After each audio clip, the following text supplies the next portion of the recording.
Assalamualaikum warahmatullahi wabarakatuh. Waalaikumsalam warahmatullahi wabarakatuh. Perkenalkan ya, kami dari mahasiswa Sistis Kendal. Kami di sini akan menyampaikan kepada keluarga Bu siapa? Surti. Bu Surti ya, Bu Surti tentang penyakit ibu ya, Bu ya. Jangan tahu nggak kita kesini itu buat apa, Bu? Tidak tahu, Pak. Tidak tahu. Oke. Kami kebetulan di sini mahasiswa Sistis Kendal. Saya perkenalkan, saya Irwan sebagai moderator dan Mas Juja nanti sebagai penyuluh. Ya. Kami itu tujuannya kesini adalah untuk menjelaskan tentang bagaimana itu hipertensi, penanganan pada hipertensi kan ibu kan demam terus ya. Pas awal masuk sampai sekarang itu demam terus. Okay. Nah ini saya kumpulkan jenengan Bu Surti sama keluarganya ya Pak Palis ya. Nah, untuk mengetahui bagaimana cara penanganan hipertermi. Atas niku nggih? Nggih, Pak. Nggih. Nanti akan dibantu sama Saudara Yuda untuk mempresentasikan tentang bagaimana penanganan hipertermi baik itu secara obat maupun yang tindakan. Gitu nggih? Iya, Pak. Nggih. Monggo untuk Saudara Yuda kami persilahkan.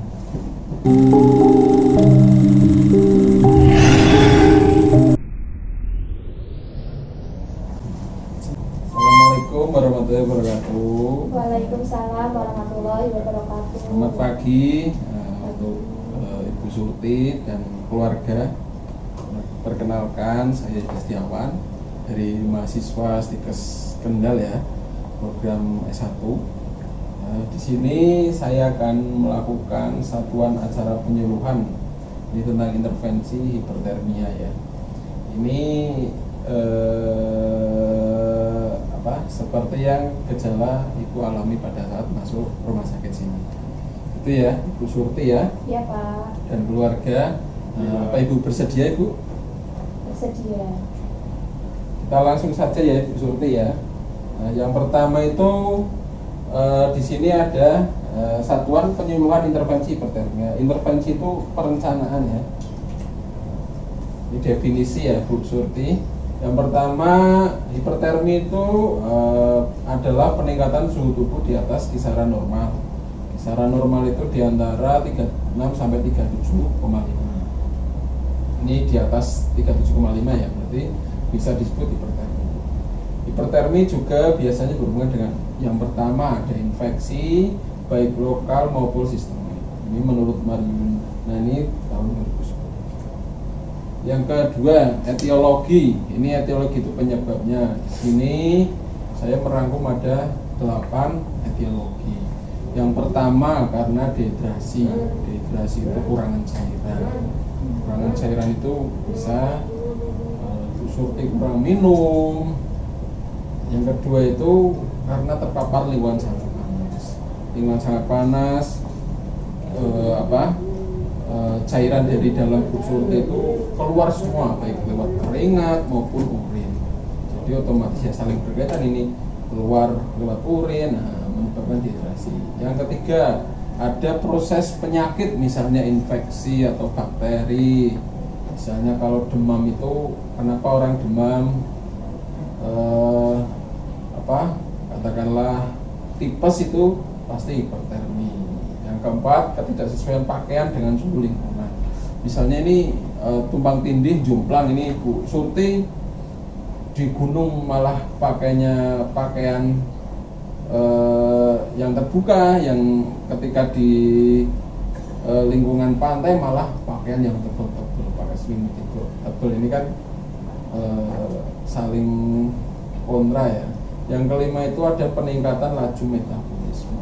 Ini biasanya itu ya, ini hasil lab sih nanti. Yang keenam ini ada respon trauma, misalnya trauma Bu Surti apa, kesleo, jatuh, atau jempolnya terkena palu misalnya, atau saat Bu Surti kerja aktivitas di rumah kok kepleset, nah itu ada inflamasi atau trauma. Yang keempat karena aktivitas Bu Surti berlebihan. Misalnya Bu Surti itu biasanya kok nyapu, ngepel seperti itu, kok ditambah Bu Surti misalnya bekerja berlebihan atau ngangkut sayur atau ngerewang membantu bapak yang lagi kerja di luar rumah. Nah, itu kan aktivitas berlebihan. Tidak sewajarnya Bu Surti melakukan seperti itu. Biasanya Jadi tidak boleh ya tidak Pak? boleh pun harus dilatih terlebih dahulu. Yang ke-8 itu akibat penggunaan inkubasi. Ini untuk anak-anak bayi ya. Kita lanjut ya Bu Surti ya. Nah, ini penanganannya hipertermi itu ada 2. Pertama ini dengan farmakologis atau obat-obatan, yang kedua non farmakologis. Itu ya. Kita yang pertama untuk penanganan farmakologi. Nah, ini yang pertama itu adalah pemberian cairan elektrolit melalui intravena, pemberian obat golongan antipiretik, antiinflamasi, non steroid atau kita biasa sebut NSAID. Ini kita ranahnya tenaga kesehatan ya, atau tenaga medis, dokter maupun dokter. Contohnya paracetamol, infus atau tablet, dan ibuprofen. Itu ya, Bu ya. Oke, kita lanjut. Yang kedua, ini non farmakologisnya. Yang ini biasa awam pun biasanya harus tahu ya, Bu ya. Yang pertama pastikan banyak minum. Terus mengkonsumsi sari buah, susu atau sup bening. Yang penting ada kuahnya ya. Yang kedua itu kompres dengan air hangat selama kurang lebih 15 menit. Yang dikompres itu bagian lipatan-lipatan yang misalnya ketiak, selangkangan, dahi juga boleh. Yang ketiga, kenakan pakaian tipis, pakaian tebal dan selimut akan menaikkan suhu tubuh. Itu artinya tidak seperti zaman dulu ya, mungkin nenek Surti kalau dulu menggigil itu malah diselimuti, jadi kurang tepat ya. Untuk penelitian terbaru ini harus menggunakan pakaian yang tipis, kangin-kanginan gitu, malah enak. Yang ketiga, istirahat yang cukup dengan ventilasi yang baik. Nah, jadi pastikan ventilasi udara dan ventilasi cahaya itu cukup baik. Yang kelima, sediakan lingkungan yang dingin. Contohnya yang tadi saya bilang sebelumnya itu ventilasi yang baik, cahaya yang cukup. Kalau Bu Surti daerahnya panas ya bisa pasang AC. Yang keenam, periksa suhu tubuh setiap 4 jam sekali. Itu ya, ini menurut awamnya saja per 4 jam. Tapi ketika dirasa kurang nyaman ya bisa 2 jam atau 1 jam. Itu ya, itu ya. Oke, kita ke ciri-cirinya. Ciri-cirinya itu apa nih? Hipertermi, menggigil atau bagaimana? Yang pertama itu kepala, leher, tubuh terasa panas, sedangkan tangan dan kaki itu terasa dingin. Ini orang awam mungkin Bu Surti pun atau keluarga sering menjumpai hal seperti ini. Yang kedua, mungkin merasa kedinginan, menggigil bila suhu tubuh meningkat dengan cepat. Itu ya. Biasanya orang awam itu panik, meningkat, tiba-tiba kok dingin, panas tapi kaki dingin. Yang ketiga, ada tanda-tanda dehidrasi ya, seperti matanya cekung ke dalam itu ya, Bu ya. Bercak halus pada kulitnya mulus. Wah, saking mulusnya itu dikira cantik, tapi itu tanda-tanda dehidrasi sebenarnya. Yang terakhir itu ada detak jantungnya itu yang cepat degan. Jadi perlu diwaspadai juga kalau seperti itu. Yang ketiga itu demam disertai sakit kepala atau diare.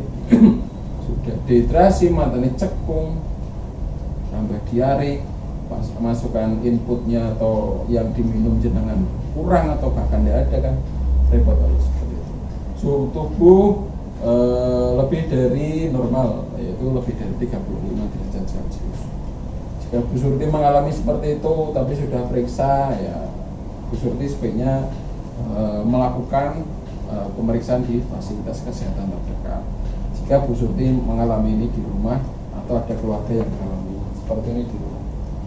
Itu ya Bu Surti, mungkin ada pertanyaan untuk yang mau ditanyakan, nggak usah sungkan-sungkan. Saya cukupkan dulu untuk presentasi ini, kita sambung di pertanyaan selanjutnya. Itu ya, jelas ya. Oke, terima kasih. Silahkan Bu Surti kalau mau tanya ataupun keluarga. Kembali. Oke, saya kembalikan dulu ke Bapak Moderator Pak Irwan Hardiono. Silahkan Pak Irwan untuk melanjutkan presentasi ini.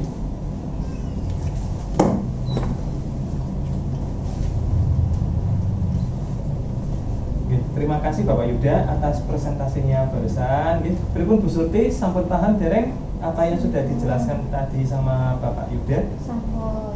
Oke. Kira-kira dari keluarga ada yang bertanya? Oh enggak Pak. Emang niku ya apa harus pakai kompres air hangat ya Pak untuk menangani ini demam itu? Oke, nanti akan dijawab sama Pak Yuda ya. Oke. Terus satu lagi Bapaknya. Oke, nanti juga akan dijawab sama Pak Yuda ya. Assalamualaikum warahmatullahi wabarakatuh. Perkenalkan, nama saya Faris Hakim. Saya keluarga dari pasien. Saya mau menanyakan terkait yang tadi disampaikan, yaitu jika ternyata pasien masih panas, apa tindakan selanjutnya? Padahal sudah minum obat sesuai anjuran yaitu per 4 jam, kemudian sudah dikompres dengan air hangat, ternyata dalam 24 jam itu masih panas terus. Untuk tindak lanjut selanjutnya apa ya? Kemudian pertanyaan yang kedua yaitu logikanya itu bagaimana sih? Kenapa orang dengan panas tadi atau demam, kenapa harus diletakkan di tempat dingin? Apakah pasien itu tidak menggigil? Demikian pertanyaan dari saya. Kurang lebihnya saya mohon maaf. Wassalamualaikum warahmatullahi wabarakatuh. Terima kasih. Monggo bisa dilanjutkan Bapak Yuda untuk menjawab pertanyaan.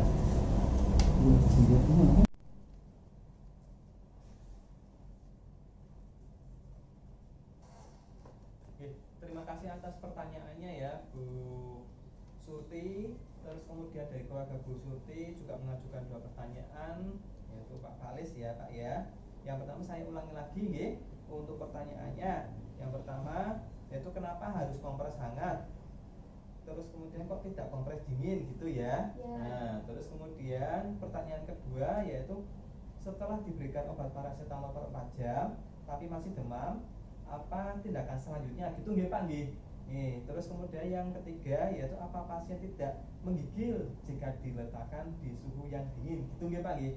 Oh nggih Kak Sesepuh. Ini ada 3 pertanyaan, nanti akan dijawab langsung oleh Bapak Yuda ya, selaku nanti biar lebih gamblang dan lebih jelasnya kita persilahkan untuk Pak Yuda, monggo.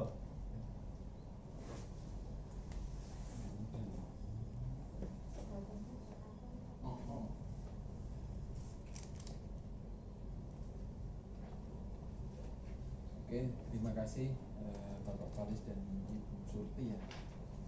Saya akan mencoba menjawab, kita sama-sama belajar. Lalu saya akan mencoba berusaha menjawab sesuai ilmu dan penelitian jurnal-jurnal yang sudah saya baca. Itu ya. Yang pertama, kenapa harus kompres hangat, tidak kompres dingin? Padahal tadi sudah menjelaskan harus diletakkan di ruangan yang dingin. Yang pertama itu karena kompres dingin untuk demam itu memang baik untuk menurunkan suhu badan, itu memang cepat turun. Tapi namun perubahan secara tiba-tiba itu justru malah membuat tubuh kita itu cepat menggigil, langsung menggigil. Serta rangsangan dingin itu justru dianggap sebagai ancaman untuk sistem kita, sistem imun kita. Itu ya Ibu Surti ya. Yang kedua, pertanyaan dari Mas Falis. Setelah diberikan obat paracetamol per 4 jam tetapi masih menggigil, gimana? Kita harus mewaspadai jika sudah dilakukan pemberian obat antibiotik per 4 jam. Jika itu Ibu Surti atau Mas Falis berada di rumah, sudah diobservasi selama 1-24 jam, masih dingin, nah, itu Bu Surti atau Pak Falis bisa bisa ke IGD atau ke fasilitas kesehatan terdekat. Itu banyak yang harus kita curigai. Yang pertama yang tadi sudah saya jelaskan, misalnya ada infeksi trauma, peningkatan laju metabolisme, atau misalnya ada infeksi yang itu membutuhkan cairan intravena ataupun membutuhkan kuratif dari dokter atau dokter spesialis, gitu ya. Jika ibu mengalami masih menggigil ketika sudah diberikan paracetamol per 4 jam, jika ibu dirawat di ruangan, ya ibu menghubungi perawat terkait yang merawat ibu biar disalurkan atau diteruskan ke DPJP terkait, gitu ya Bu Umi ya. Iya Pak. Yang ketiga, pertanyaan Mas Falis ya, apa tidak, nah iya itu menggigil diletakkan di lingkungan yang itu ya. Nah, kita harus pertajam dulu ini dinginnya itu dingin seperti apa, lingkungannya apa. Jadi menurut saya itu jika berada di lingkungan suhu itu di antara 18 sampai 25 derajat Celcius itu cukup dan malah membantu menstabilkan suhu tubuh kita. Tapi jika itu di bawah suhu 18 derajat Celcius, nah itu yang akan memperburuk kondisi kita, karena pusat kontrol suhu tubuh kan di hipotalamus ya. Jadi itu kurang lebihnya sih kita di kisaran suhu 18 sampai 25 derajat. Syukur-syukur 20 sampai 25 derajat. Itu aja ya Bu Umi, Mas Falis. Nanti kalau ada pertanyaan lagi silakan ditanyakan. Saya kembalikan ke Mas Irwan. Silakan Mas Irwan. Terima kasih kepada Pak Yuda sudah memberikan penjelasan tadi atas pertanyaan dari Bu Surti sama keluarganya Bu Surti, yaitu Pak Falis. Nah, ini kita masuk ke sesi ulang tentang bagaimana keluarga dan pasien itu sudah mengerti tidak apa yang kita jelaskan. Oke, nanti kita gantian yang bertanya, gitu ya. Nah, tadi udah dijelaskan nih sama Pak Yuda ya tentang apa sih dari pengertian, terus ciri-ciri, kemudian apa sih langkah-langkahnya. Nah, saya mau tanya sama Bu Surti, ciri-cirinya orang demam atau hipertermi itu apa ya, Bu ya? Oh, itu kepala, leher, demam Pak, tapi tangan sama kaki itu malah dingin. Terus suhunya lebih dari 37,5 derajat. Kemudian